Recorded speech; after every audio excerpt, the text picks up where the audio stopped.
আজকে তোমাদেরকে এমন এক মায়ের মন্দিরে নিয়ে এসেছি যেই নদীতে জল থাকে না, মায়ের বিসর্জনের সময় ঠিক 10 দিন আগে জল ভর্তি হয়ে যাবে।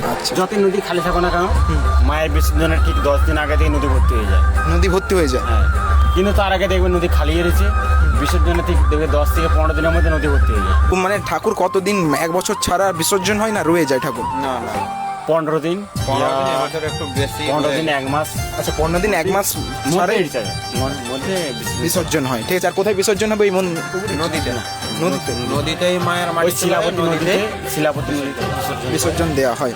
হে গাইস, আজকে আমি এসেছি নারাজলের ভিতরে যে আমডাঙ্গাতে যেখানে ডিজে সার্জেন এসেছিল, ঠিক আছে, সেইখানে আজকে এসেছি 22শে জ্যৈষ্ঠ, যেদিন মেন পুজো ছিল, আজকে তার বিসর্জনের দিন। আজকে ঠিক তার 20-25 দিন পর আজকে বিসর্জন রয়েছে। কম বেশি মানুষ সবাই হয়তো জেনেই গেছো এই মন্দিরটি কোথায় রয়েছে। হ্যাঁ, এই মন্দিরটি নারাজলের ভিতরে আমডাংরাতে রয়েছে। আর যারা হয়তো নারাজল জানো না, পশ্চিম মেদিনীপুর নারাজল। আর এইখানে যখন পুজো হয় মায়ের, এখানে খুবই ধুমধারাক্কা বক্স এনে বাজিয়ে পুজো হয়।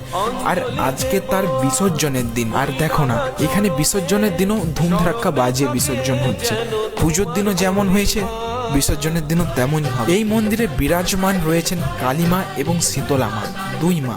এখন আপাতত মায়ের প্রসাদের আয়োজন করা হচ্ছে। রাত ঠিক 11টার সময় মায়ের বিসর্জন হবে। আর এইদিকে দেখতে পাচ্ছ মায়ের বিসর্জনের সময় এই সেটআপটি আনা হয়েছিল। আর হ্যাঁ, যেই দিন মায়ের পুজো ছিল সেই দিন ধুমধারাক্কা সার্জেন নামক বক্স সেটআপটি এসেছিল, নাকি খুব বাজিয়েছে। ঠিক রাত 11টার সময় এখানে বিসর্জন হবে।